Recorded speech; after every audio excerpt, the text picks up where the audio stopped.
She was angry at her mom, and something snapped. Tonight at 11, beaten, burned, and bruised, why a West Hartford woman says she tortured her elderly mother for 3 hours in hopes of killing her. But first on Fox, breaking news from New Haven tonight, where police are on the scene of the city's latest homicide. The 22-year-old victim was shot in the head. Fox Connecticut's Bo Berman is live at the scene on Kossuth Street. Tonight, Bo, any word on suspects? No, Brent Allison, unfortunately, no suspects tonight. As you can see, New Haven police, they're blocking off the street right here. Investigators further down on the block. They're at 31 Kossuth Street.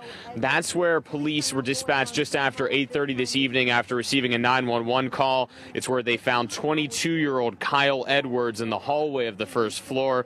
He's the second-floor resident, and they found him with a gunshot wound to the head. He was rushed to Yale New Haven Hospital, where he was later pronounced dead. Now, of course, without any suspects at this time, you're asked to call New Haven police if you have any information about this case, and they're looking for anybody who can contribute any information as to what happened to this young man who lost his life tonight in New Haven. If you have any information, reach out to New Haven police. Live tonight in New Haven, Bo Berman, Fox, Connecticut. Bo, thanks very much. Now to that brutal case of abuse out of West Hartford. Police say a woman tortured her mother for 3 hours. The 70-year-old victim survived the incident thanks in part to a 19-year-old witness who eventually called police.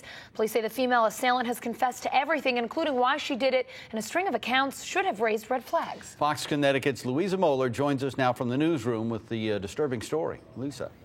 Well, Brent Allison, Gail Litsky told police that she repeatedly sought mental health treatment because she was afraid she was going to hurt someone. Instead, Litsky said she was released from a hospital, then tried to kill her mother, 70-year-old Evelyn Nierenstein. 47-year-old Gail Litsky appeared nervous as she stood before a judge in Hartford Monday. The woman, who claims to be homeless, faces charges of attempted murder, cruelty to persons, and assault, all because police say she brutally assaulted her elderly mother. Police were called to this Huron Drive home in West Hartford early Saturday morning. They went inside and found an elderly woman, 70-year-old woman, on the floor, and her daughter, an adult daughter, inside the kitchen. That's when Litsky told police this. Stated that she tried to kill her mother. 70-year-old Evelyn Nierenstein went on to describe 3 hours of torture to police, starting from when Litsky rang the doorbell earlier that evening. According to court papers, Nierenstein said Litsky hit and kicked her in the face and body, cut her with a steak knife, even tried to strangle her with a necklace, all while repeatedly stating, "Why won't you die?" She was angry at her mom, and something snapped. Litsky told police she had been released from a hospital Friday morning and, quote, they wouldn't believe her that she was crazy. We did make contact with the hospital and confirmed that she did seek treatment there. Now Litsky is being held on $500,000 bail and will undergo a mental health evaluation in prison. Nierenstein has been released from the hospital. Now, police also interviewed Litsky's 19-year-old daughter, who was in the house during the entire ordeal. She told police that she called 3 hours after the assault began because she feared for her own safety. She also said her grandmother was emotionally abusive towards her and her mother. Louisa Moeller, Fox, Connecticut. A fight that led to the deadly stabbing of a 19-year-old at a Bristol house party last month may have started because the accused killer didn't like the way the victim was looking at him. Details of a police warrant were revealed at Joshua Daniels' arraignment today. Tonight, he is behind bars on $2 million bail. Police say at least 3 witnesses identified Daniels as the man who killed Joey Klett. Klett recently graduated from Bristol Central High. A Hartford man facing a half-dozen charges tonight, accused of using social media to lure a 12-year-old girl and then sexually assault her. Sexual assault and risk of injury to a minor are among the charges 24-year-old Mahail Fabian faces in Connecticut. Cops say he found the girl from Glastonbury through a social media app and shared pictures with her before they met up. A woman from Vernon sleeping with one eye open tonight after walking in on a burglar in her own home this morning. Turns out the man's more than an accused thief. Police say Luis Feliciano is an escaped convict who's been on the run for more than 2 months. The elderly victim says she was outside her Webster Street home shoveling snow, then interrupted Feliciano trying to steal a computer when she walked into her living room. He ran away, but it didn't take cops long to catch up with him. He's somebody who is a burglar, and he had been staying in area homeless shelters trying to avoid detection, knowing that he was wanted by authorities. Police say Feliciano was carrying burglars' tools when they caught up with him. He faces a slew of charges, including burglary and escape.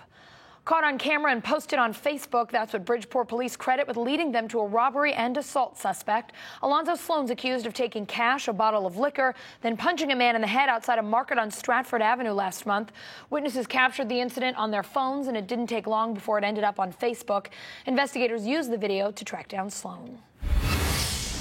Stories of overbearing parents butting heads with coaches are nothing new, but the coaches in Berlin are dealing with a whole new ballgame. Yeah, the parent in question is president of the school, or the Board of Education, I should say. Fox Connecticut's Lori Perez was at tonight's Board of Education meeting and has the story.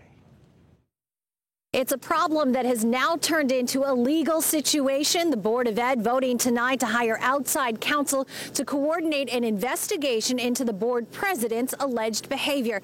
Now, as you might imagine, this is a very tricky situation because you have school employees, coaches, who are launching a very public complaint against someone who is very influential in the school system. Coaches packed the Board of Ed meeting tonight looking for answers and action. The newly formed Berlin Interscholastic Coaches Association says it's mostly on the sidelines of the Berlin High School girls' soccer games and practices that the Board of Ed president, Gary Brochu, has been abusing his power, they say. In a letter sent to both the Board of Ed and the town council, they say he has used his position to harass, bully, and intimidate coaches, especially the soccer team's coach. They claim berating the coach to give his daughter more playing time.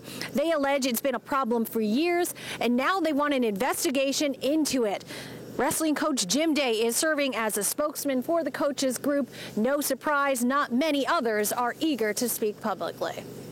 High school sports is the last place really where it's a meritocracy and kids earn what they get in a very pure sense, and to have that jaded the way it's been jaded in our community by not only our board president but other parents has tainted the quality of the programs that we have.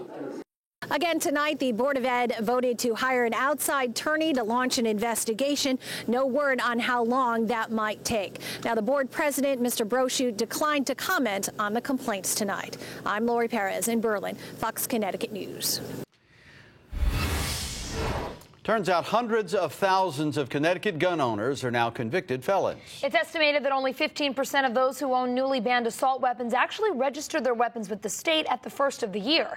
As of December 31st, state police had fewer than 50,000 applications for the weapons on file. Those in the gun industry estimate as many as 350,000 residents currently possess the banned military-style rifles like the AR-15. Under newly passed gun laws, anyone who did not register their firearms is committing a Class D felony. A legend in youth sports and education in Hartford has died at the age of 91. Walter Doc Hurley passed away yesterday at Connecticut Nursing Facility. Hurley, a former assistant principal at Hartford's Weaver High School, helped hundreds of students from low-income families attend college with a scholarship foundation he set up some 40 years ago. Nearly $600,000 has been awarded to more than 500 students. Current Weaver boys basketball coach Reggie Hatchett had Hurley's wife as a fifth-grade teacher. Ms. Hurley's thing was always the importance of education and being ready to go to college, and Doc was always the one that was, okay, if they're doing what they're supposed to do, I'll make sure that money is not the issue that keeps them out of college. Details about Doc Hurley's funeral are expected to be released tomorrow.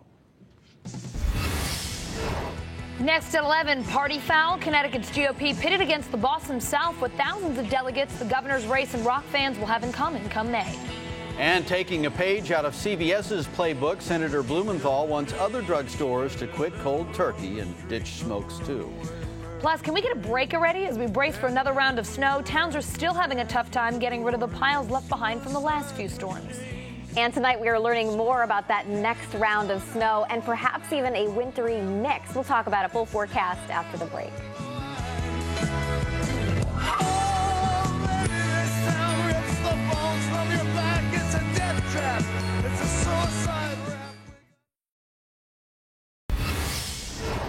Using the backdrop of the Hartford CVS, today Senator Richard Blumenthal urged other Connecticut drugstores to follow its lead and stop selling tobacco products. Yeah, Blumenthal admits it may cut into profits, but says the move would save lives. We can stop the addiction and disease that are so costly in dollars and lives. The senator plans to join his colleagues and write letters to several chain pharmacies urging them to stop selling cigarettes. Last week, CVS announced it would stop selling tobacco products in October. The move will cost the pharmacy $2 billion. Lots of grumbling in New Haven, where tonight many street corners are still piled high with snow 5 days after the latest storm. Temperatures over the last week or two have barely been above freezing for more than a few hours, which means snow from each storm continues to accumulate, causing trouble for anyone trying to get around.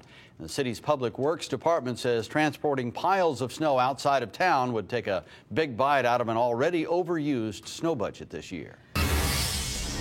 It might be the dead of winter right now, but let's set our sights on the sounds of the summer. Hartford's long-awaited Infinity Hall and Bistro project is coming to life on Front Street. Concrete was recently poured at the 500-seat theater with the goal of opening in June or July.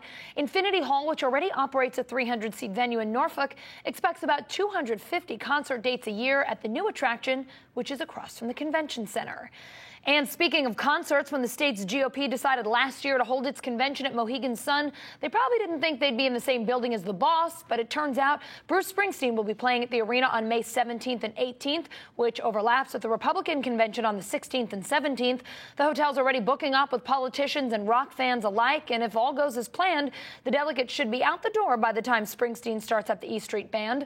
The state's GOP chairman says the unexpected concert by Springsteen, a longtime supporter of Democratic causes, will really spice things up. All right, so we had a little bit of snow very early this morning, and then the rest of the day turned out pretty stellar. And the next couple of days will be dry but cool with highs that'll be in the 20s. If you want to see warmer temperatures, at least warmer than average, next week is your week. But if you're a big fan of winter, Thursday is the day that you want to keep an eye on, where we could deal with snow and perhaps even a change over to a wintry mix. But tonight we're learning more and more about that storm, and I'll talk more about that in detail in just a moment. Temperatures in the single digits and teens inland. Along the shoreline, though, in the teens to around 20 degrees. Clear skies, and here is the boundary that we're going to be keeping our eye on for snow, for ice, for a mess. I mean, the same areas that were paralyzed by the last storm that happened in January, like Atlanta, will be dealing with snow and ice on top of it. And that'll also be for northern Alabama, again for Georgia, all the way up through South Carolina, North Carolina, and even Virginia. And the question is, what happens after that? All right, well, let's focus on our weather around here as we head through the evening tonight. Mostly clear skies, and tomorrow we start off with bright sunshine. A little front will slip through. We could turn partly cloudy for a little while tomorrow, but overall, that's about it. I think we stay dry. Wednesday, another bright sunny day. We're keeping our eye on the big blue H. If high pressure ends up shifting offshore, we're going to bring some milder air into this storm, and we're going to change snow over to a mix and then eventually rain. If this high remains firm and it's stubborn to the north of us, we're going to keep the cooler air locked in place. And tonight, one of the trends that we're seeing is to keep the cool air locked in for northwestern areas, but to actually see mixing for areas south and east of 84. So as we head closer to the storm, we're going to be able to give you an idea of how much accumulation we're expecting. But tonight, there's just so much up in the air. Either way, Thursday morning, Thursday night, and even Friday morning, we'll have to prepare for possibly 3 commutes being impacted by this storm. Temperatures in the single digits and teens for tonight, clear and cold, and high temperatures for tomorrow. We're talking about lower to mid-20s with partly cloudy skies and breezy conditions. So here's that warmer track that we're leaning toward at this point, with snow changing over to mainly rain for southeastern areas, and for a lot of areas south and east of I-84, changing over to a mix and then rain, perhaps staying as all snow north and west of 84. Obviously, again, this is all going to change as we continue to fine-tune the details of the forecast, but I just wanted to give you a rough idea of what our latest thoughts were. Looks like we warm up into the upper 30s. Hope your chocolate doesn't melt on Valentine's Day at that mild temperature, and then I think that we do see warmer air as we head into next week. I'm just going to keep putting that out there for those of you who are getting sick of winter. And I know people love winter storms, but there's a lot of people out there who are just saying, all right, I'm done. Yeah, ready for spring. And yeah, everyone wants the street stuff to melt a little bit. That doesn't work for anybody. Agreed. Okay. Rage. A major explosion with injuries. Windows and doors blown out, more than a dozen injured in a massive explosion in New England. The developing story next at 11.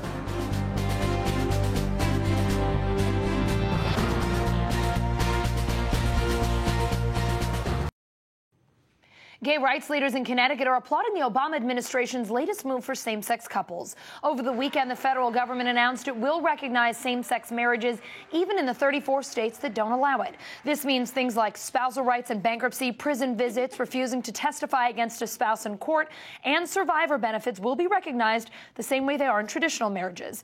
Even though Connecticut already recognizes same-sex marriage, local advocates welcome the historic announcement.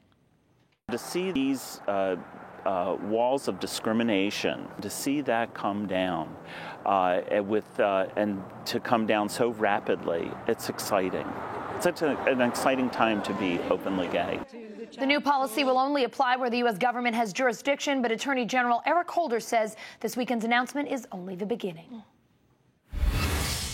175 Jaffrey Road, the New Hampshire ball bearing, for a major explosion with injuries.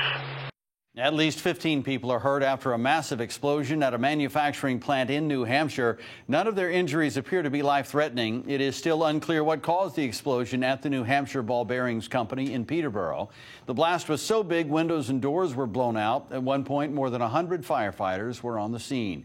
The Ball Bearings Company makes high-tech parts for the aerospace industry. It's dubbed Operation Angry Birds, and it's the largest cockfighting bust in New York State history. Thousands of fighting roosters were rescued and dozens of people taken into custody. 9 people connected to the case now face felony charges. Detectives say the Gamecocks were bred, trained, and administered performance-enhancing drugs. They also had razor-sharp gaffs attached in place of their spurs and were locked in pens to be wagered on. The cockfights were located inside secret basements, and spectators placed bets of up to $10,000 to watch dozens of roosters fight to the death. The ASPCA has established a temporary shelter to care for the rescued animals.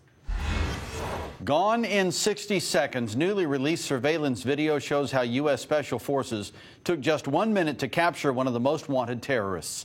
You can see U.S. commandos pulling up to the suspected al-Qaeda member's home in Libya last October. Another white van blocks his escape. Within seconds, Anas Alibi is thrown into the van and driven away. Alibi is accused of participating in the 1998 bombings of U.S. embassies in Africa, which killed 200 people. Alibi is being held in New York on conspiracy and murder charges tonight.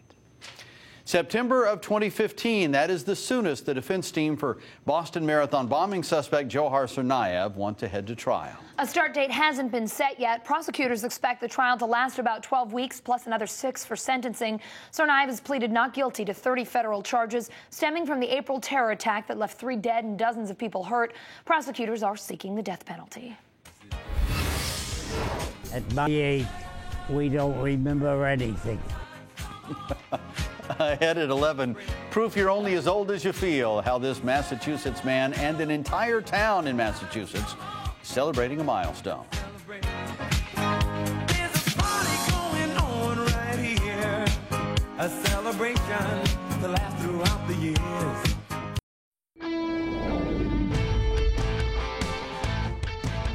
All right, first off, let's set the record straight. At 10, I said that former Whaler Kevin Dineen took over the U.S. women's hockey team. I don't know why.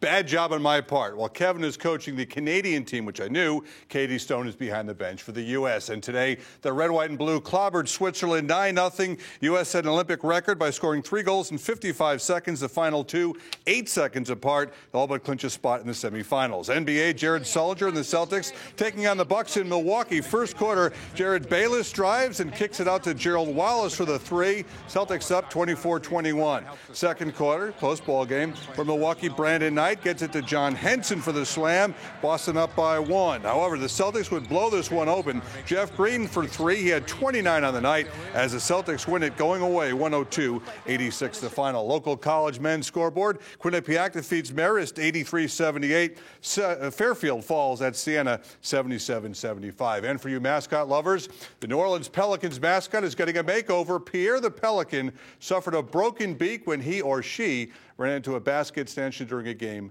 with other mascots. That's a check on sports. I'm Rich Capola. The news continues after we check in with Arsenio. Tell them to stay tuned because Gabrielle Union and the entire cast of Being Mary Jane are on my stage. Also, my old friend Michael Rappaport and the music of Rico Love. We get ready to do it. Here's my crowd. Let's go.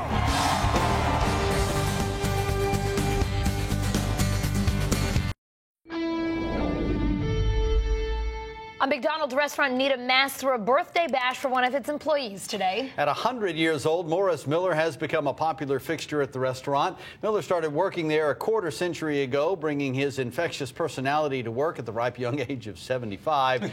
These days, his boss pays him to show up for a few hours 3 days a week to enjoy a free breakfast and do what he does best, chit-chat with the customers. He's funny, okay? He makes us all laugh. This is what keeps all the customers coming back, his smile and his determination. McDonald's honored Miller with a cake and a bonus check. They also offered customers special deals throughout the weekend. That's pretty neat. Yeah. All right, Rach.